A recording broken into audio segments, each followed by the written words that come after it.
Assalamualaikum warahmatullahi wabarakatuh. Alhamdulillahirabbil alamin wa bihi nasta'inu ala umuri dunya waddin. Wassalatu wassalamu ala asrofil anbiya'i wal mursalin wa ala alihi washabihi ajmain, amma ba'd. Pemirsa Kis Ramadan rahimakumullah. Pertama, mari kita panjatkan puji syukur kehadirat Allah Subhanahu wa taala atas limpahan taufik hidayahnya kepada kita semua, sehingga pada kesempatan kali ini kita bisa mengikuti kajian Kis Ramadan. Sholawat salam tidak lupa kita aturkan kepada junjungan kita Nabi Agung Muhammad Sallallahu Alaihi Wasallam, Nabi akhir zaman, Nabi yang membawa umat manusia dari zaman jahiliyah menuju zaman Islamiyah. Mudah-mudahan kita termasuk umat beliau yang kelak mendapatkan syafaatnya di yaumil qiyamah. Amin ya rabbal alamin. Sahabat Kis rahimakumullah, Rasulullah SAW bersabda, al jannatu mustaqatun ila arba'i nafarin talil qur'ani wa hafidhil lisani wa mut'imil ji'ani wa syaimin fi syahri ramadhana, rawahu Abu Dawud wa Tirmidzi. Jamaah Kis rahimakumullah, dari hadis di atas tersebut Nabi Muhammad menyampaikan bahwa ada beberapa orang atau golongan yang dirindukan oleh surga. Yang pertama adalah talil Quran, yaitu orang yang selalu istiqomah, orang yang selalu senantiasa membaca Al-Quran.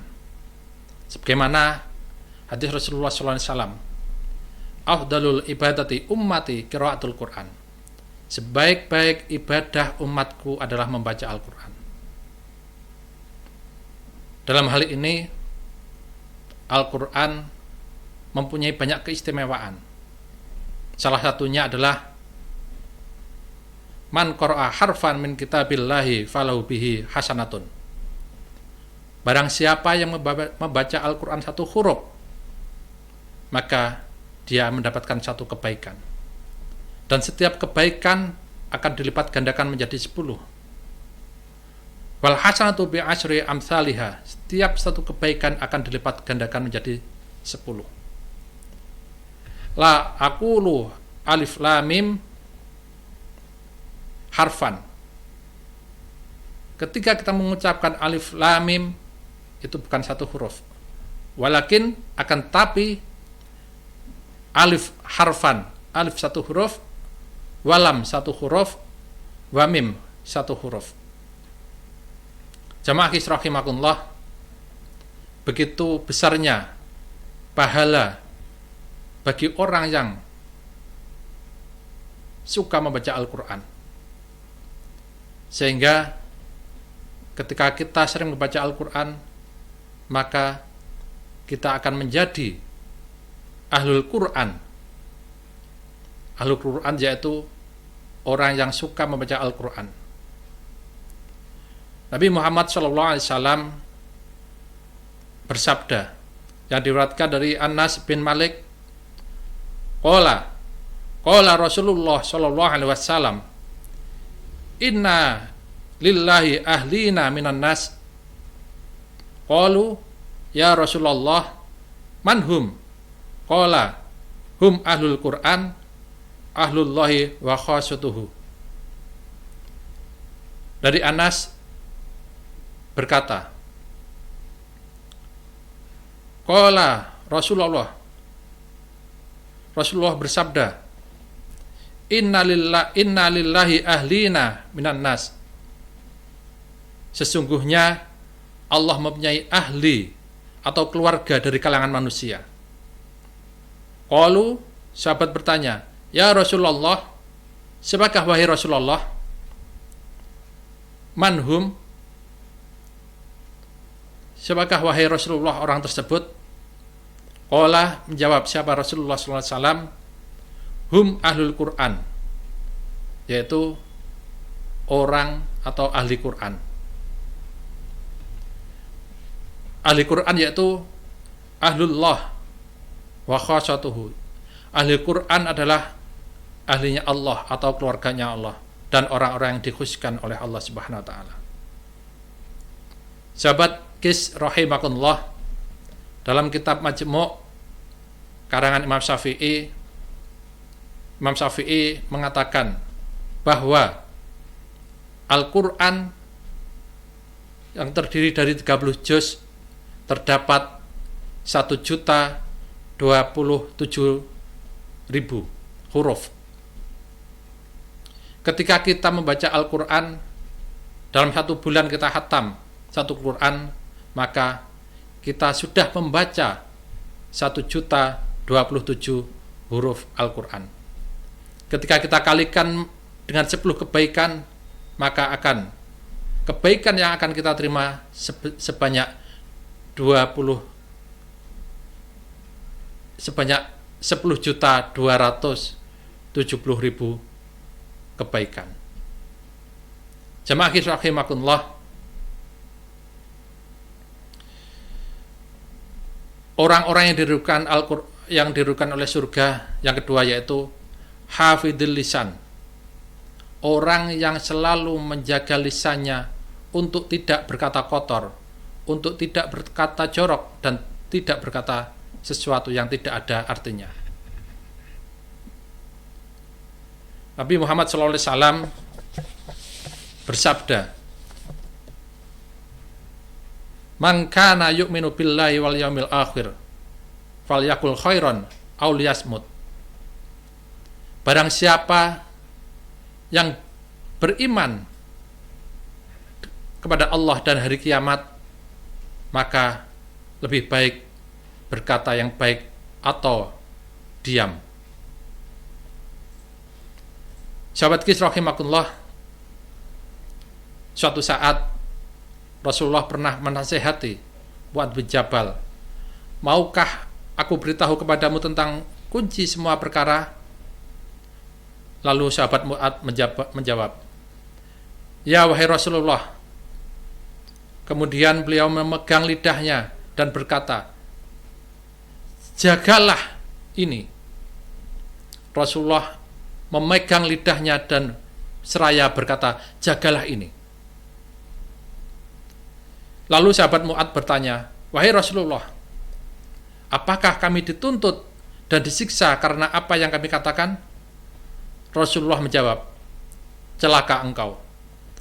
Adakah yang menjadikan orang diseret mukanya atau ada yang meriwayatkan batang hidungnya di dalam neraka selain ucapan lisan?"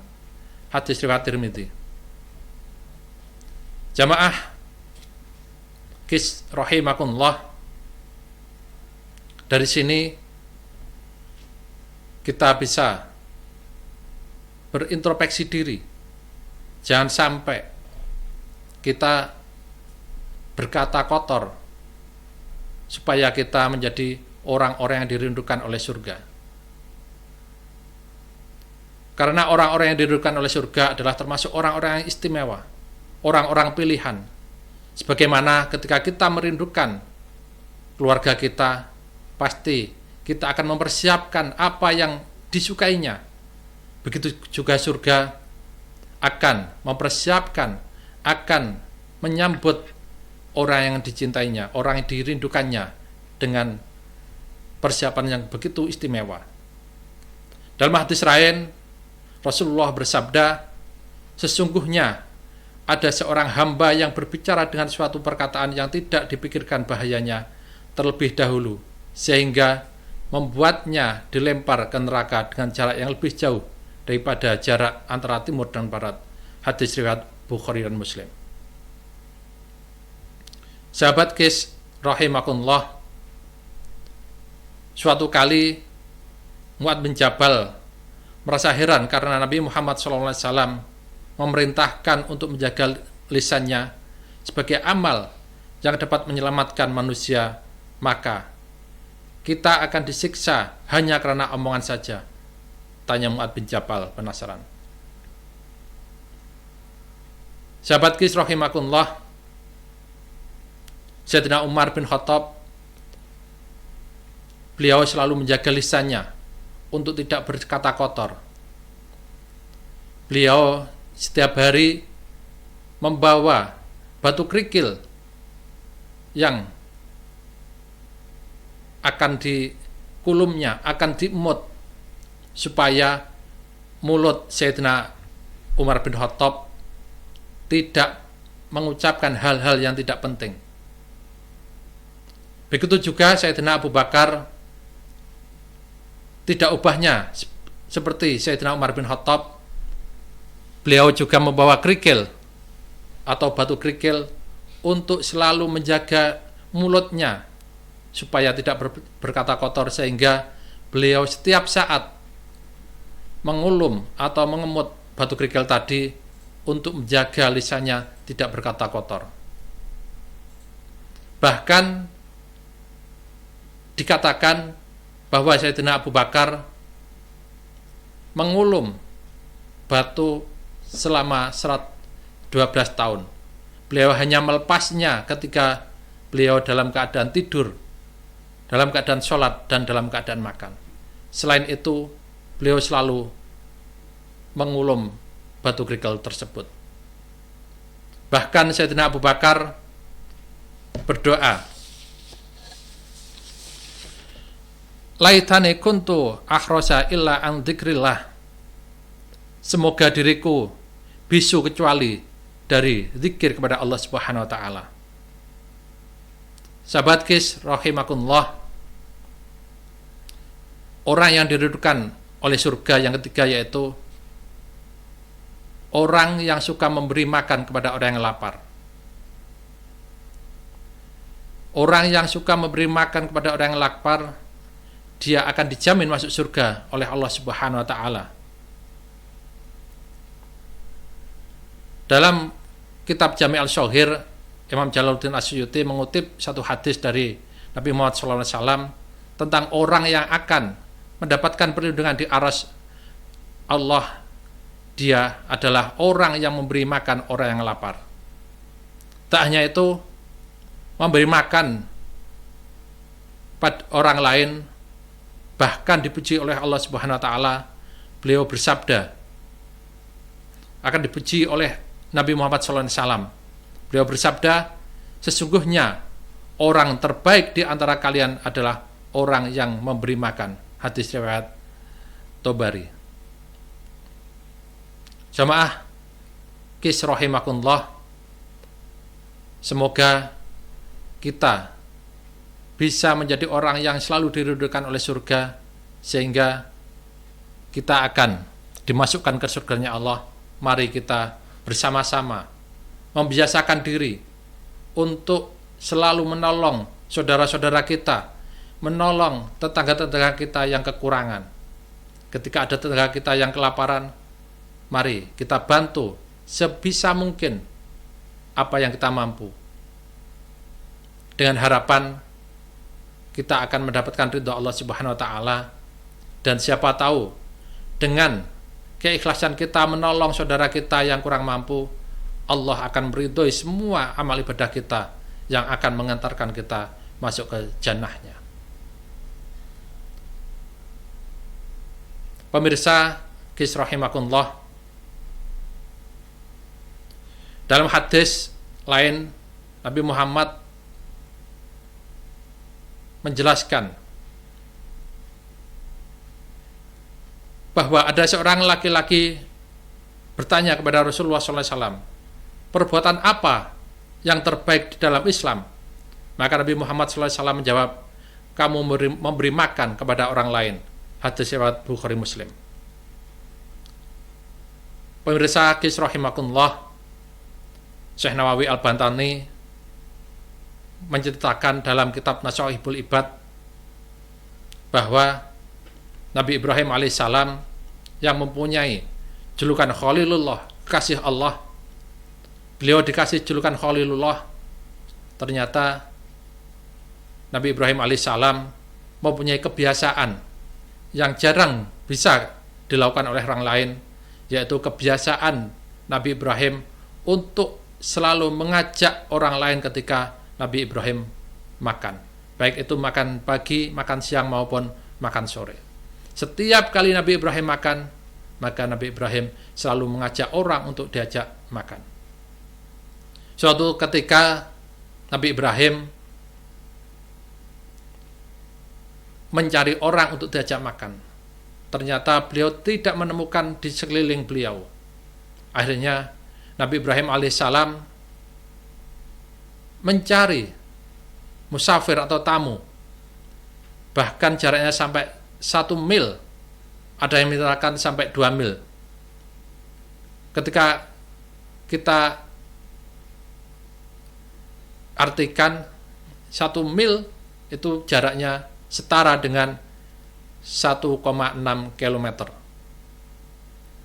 Itulah yang dilakukan Nabi Ibrahim alaihissalam untuk mencari teman yang bisa diajak makan dalam rangka untuk membiasakan diri mengajak makan dengan orang lain. Jemaah rahimakumullah, Nabi Ibrahim suatu saat mencari orang untuk diajak makan, tapi dia tidak menemukannya.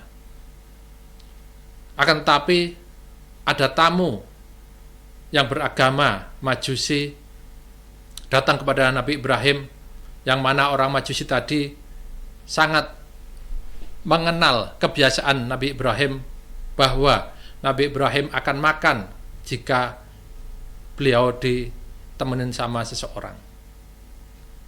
Akhirnya Nabi Ibrahim tidak memberi hidangan kepada orang Majusi tadi, karena orang Majusi tadi tidak beragama seakidah dengan Nabi Ibrahim. Sehingga Nabi Ibrahim ditegur sama Allah Subhanahu wa taala bahwa Allah Subhanahu wa taala mengatakan bahwa saya memberi makan kepada semua makhluk saya, baik itu yang menyembah saya atau tidak. Kenapa kamu tidak mau memberi makan kepada seorang Majusi yang tidak seagama dengan kamu? Akhirnya Nabi Ibrahim memberi hidangan kepada tamu Majusi tadi. Sahabat Qis rahimakumullah,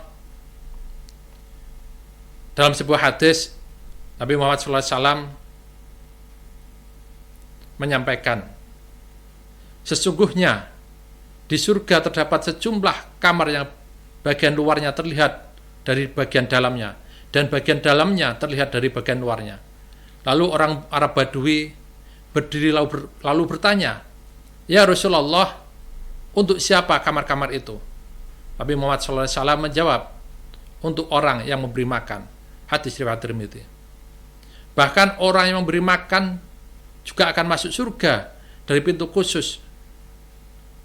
Sebagaimana hadis Nabi, barang siapa memberi makan kepada orang mukmin hingga membuatnya kenyang dari rasa lapar, maka Allah akan memasukkan ke dalam salah satu pintu surga yang tidak dimasuki oleh orang lain.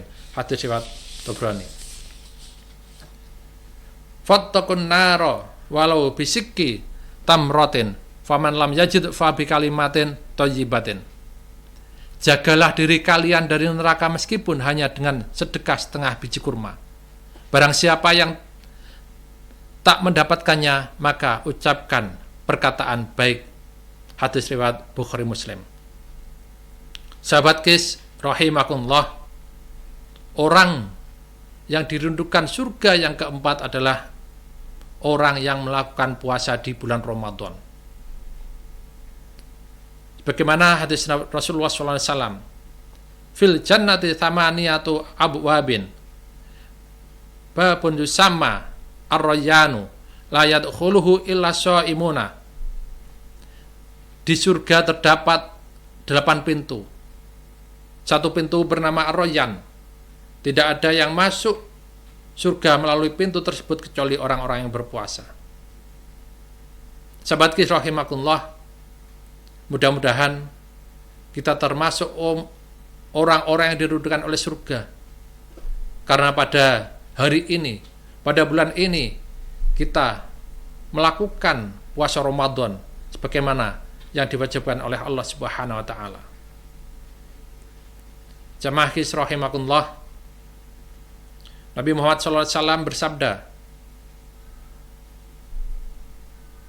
kullu amalin ibni adama lahu illa syiyama fa innahu li wa ana ajzi bihi. Suatu amal perbuatan anak Adam, yakni manusia, itu adalah untukku, melainkan berpuasa, karena sesungguhnya puasa itu adalah untukku dan aku yang akan memberikan balasan dengannya. Jamaah rahimakumullah, di sini dapat kita pahami bahwa pahala puasa Ramadan sangatlah besar sekali. Di sini Allah Subhanahu wa taala dalam hadis qudsinya yang disampaikan oleh Nabi Muhammad SAW mengatakan bahwa pahalanya orang yang berpuasa hanya Allah yang tahu. Tidak disebutkan berapa banyak pahalanya, tapi hanya disebutkan pahalanya adalah Allah yang akan membalasnya. Tidak disebutkan. Berbeda dengan ketika kita sholat berjamaah, kita disebutkan pahalanya 27 derajat, tapi dalam puasa Ramadan tidak disebutkan. Jamaah rahimakumullah, mudah-mudahan kita semua termasuk golongan atau orang-orang yang didudukan oleh surga. Keluarga kita, anak cucu kita, mudah-mudahan menjadi orang yang dirindukan oleh surga. Mungkin itu yang bisa saya sampaikan. Kurang lebihnya mohon maaf. Akhirul kalam. Wabillahi taufiq wal hidayah. Wassalamualaikum warahmatullahi wabarakatuh.